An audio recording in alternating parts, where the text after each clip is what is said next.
خبردار حسد سے بچتے رہو، کیونکہ حسد نے ہی قابیل کو اپنے بھائی حابیل کے قتل پر ابھارا تھا۔ محمد صلی اللہ علیہ وسلم۔ مطمئن زندگی گزارنے کے لیے لازم ہے کہ اللہ نے آپ کو جو نعمتیں دی ہیں ان پر رب کا شکر ادا کیا جائے۔ اگر یہ بھی نہ ہوتی تو کیا کرتے؟ زندگی میں اتنی تو اچھائی سے رہو کہ جب کوئی آپ کو کہے کہ تمہیں تمہارے کاموں کا بدلہ ملے تو وہ تمہیں دعا لگے، بد دعا نہیں۔ انسان یہ سمجھ کر جھوٹ بولتا ہے کہ کبھی پکڑا نہیں جائے گا، اور یہ یقین رکھ کر دھوکہ دیتا ہے کہ اگلا بیوقوف کبھی اس کی عیاری اور مکاری کو جان نہیں پائے گا۔ مگر خدا کا قانون بڑا مختلف ہے۔ انسان کو وہاں آ کر ٹھوکر لگتی ہے جہاں اسے پار پہنچ جانے کا سب سے زیادہ یقین ہوتا ہے۔ ایک رات میں اپنے کمرے میں سو رہا تھا کہ آہٹ سے میری آنکھ کھل گئی۔ سامنے موت کا فرشتہ کھڑا تھا۔ میں نے گھبرا کے پوچھا کہ یہاں کیسے؟ ملک الموت نے کہا تیری ماں کو لینے آیا ہوں۔ میں ایک دم گھبرا گیا، دل دبدبایا، آنکھ نم ہو گئی۔ میں نے کہا ایک سودا کرتے ہیں، مجھے لے جا، میری ماں کی زندگی بخش دو۔ اس پر ملک الموت مسکرایا اور کہا کہ لینے تو تجھے ہی آیا تھا، پر تجھ سے پہلے تیری ماں نے سودا کر لیا ہے۔ بہلول سے کسی نے پوچھا کہ قبرستان میں کیوں بیٹھے ہو؟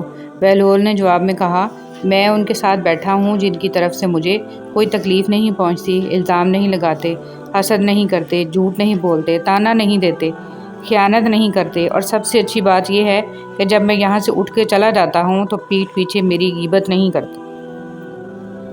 ضائع ہونے سے بچا لے میرے معبود مجھے، یہ نہ ہو وقت مجھے کھیل تماشا کر دے۔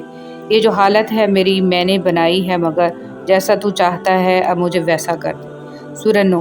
سورہ نو ہمیں یہ بتاتی ہے کہ اللہ کی محبت کے بغیر تم زندہ نہیں رہ سکتے۔ اللہ کا حکم سنو، اللہ سے ہدایت مانگو۔ اگر تم اللہ کی نافرمانی کرو گے تو اس کا عذاب سخت ہوگا۔ اگر کھوٹے سکے سے کچھ خریدنا ناممکن ہے تو نیتوں میں کھوٹ رکھ کے فلاح پانا بھی ناممکن ہے۔ بے شک نماز بہت بہترین ساتھی ہے، زندگی سے قبر تک، قبر سے حشر تک، حشر سے جنت تک۔ طنز کا کتنا ہی اچھا موقع کیوں نہ ہو، کیسے بسم اللہ الرحمن الرحیم، جہاں نماز پڑھو اس جگہ تھوڑی دیر بیٹھ جاؤ تاکہ بدن کے تمام حصوں میں سکون پیدا ہو جائے۔ پھر نماز کے لیے کھڑے ہو جاؤ، اس طرح کہ یہ خیال کرو پل صراط تمہارے پاؤں کے نیچے، جنت تمہارے سیدھے ہاتھ کی طرف، جہنم تمہاری الٹی ہاتھ کی طرف، موت کا فرشتہ تمہارے پیچھے کھڑا ہے، اور سمجھو کہ یہ تمہاری آخری نماز ہے۔ فضول خیالات سے نجات ملے گی۔ اللہ نیکی کی بات پھیلانے والے کو جزائے خیر عطا فرمائے، آمین۔ رسول صلی اللہ علیہ وسلم نے ارشاد فرمایا اپنے شر سے دوسروں کو محفوظ رکھے، یہ بھی ایک قسم کا صدقہ ہے۔ حضرت علی رضی اللہ تعالیٰ عنہ نے فرمایا وہ جگہ چھوڑ دو جہاں تمہاری دو چیزوں کی قدر نہ ہو، تمہارے احساس کی، تمہارے الفاظ کی، پھر چاہے وہ کسی کا گھر ہو یا کسی کا دل۔ تہجد کی طاقت۔ جب رات کے آخری پہر اللہ تمہیں خود چنتا ہے تہجد پڑھنے کے لیے تو پھر سوچو وہ تمہیں خالی ہاتھ کیسے لوٹائے گا۔ اس لیے جب بھی رات کے آخری پہر آنکھ کھلے تو اسے بے وجہ مت سمجھ لینا، اس کا مطلب ہے اللہ تم سے تہجد میں ملاقات کرنا چاہتا ہے۔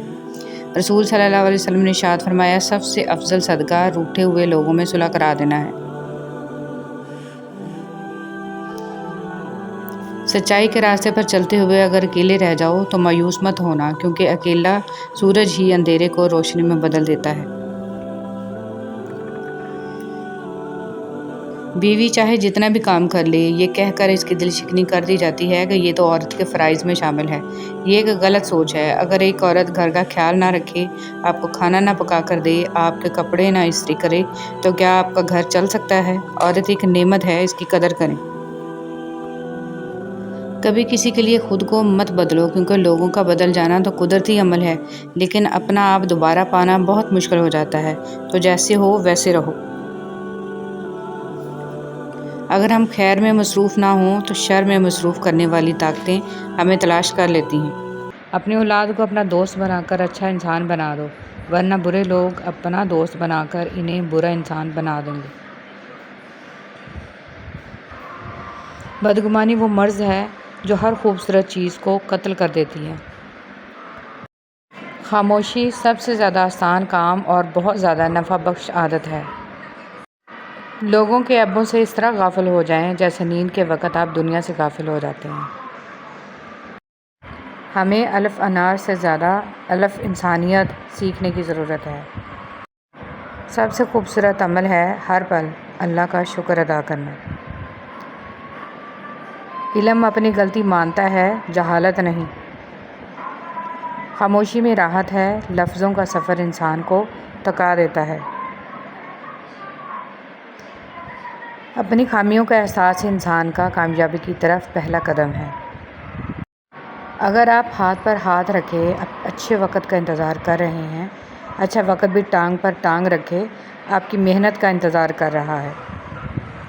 حضرت علی رضی اللہ تعالیٰ عنہ نے فرمایا، وہ جگہ چھوڑ دو جہاں تمہاری دو چیزوں کی قدر نہ ہو، تمہارے احساس کی، تمہارے الفاظ کی، پھر چاہے وہ کسی کا گھر ہو یا کسی کا دل۔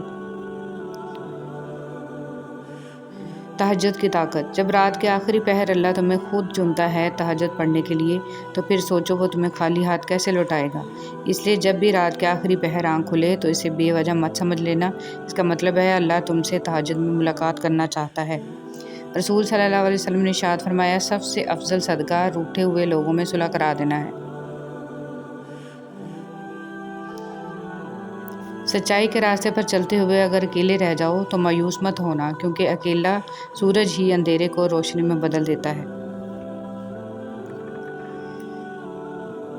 بیوی چاہے جتنا بھی کام کر لے، یہ کہہ کر اس کی دل شکنی کر دی جاتی ہے کہ یہ تو عورت کے فرائض میں شامل ہے۔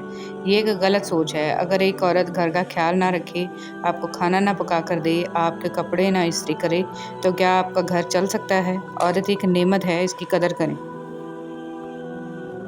کبھی کسی کے لیے خود کو مت بدلو، کیونکہ لوگوں کا بدل جانا تو قدرتی عمل ہے، لیکن اپنا آپ دوبارہ پانا بہت مشکل ہو جاتا ہے۔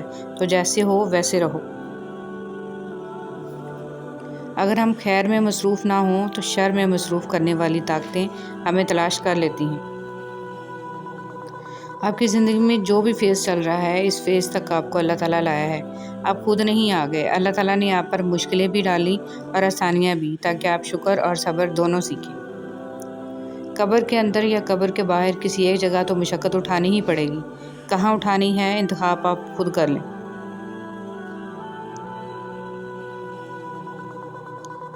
لا الہ الا اللہ۔ اللہ تعالیٰ کے ساتھ اپنے تعلق کو ہمیشہ خالص اور مضبوط رکھیں، کیونکہ یہ رشتہ ہی کامیابی کا ضامن ہے۔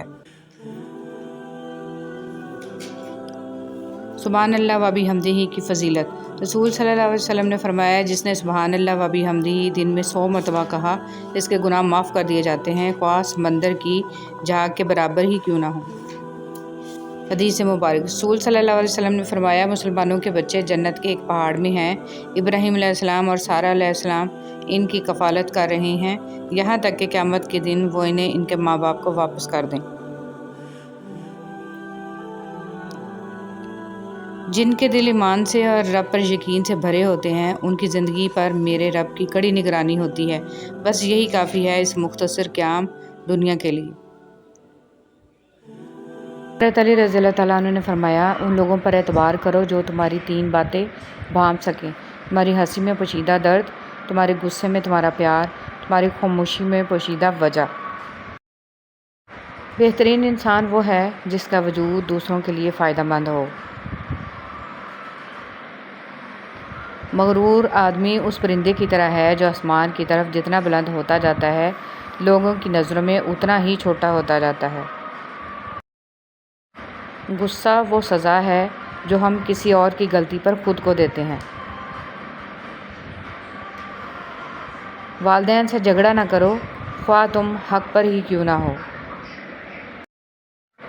حضرت علی رضی اللہ تعالیٰ عنہ نے ارشاد فرمایا، جو دعا قبولیت میں وقت لیتی ہے، پھر وہ قبول ہو جانے پر وقت ہی بدل دیتی ہے۔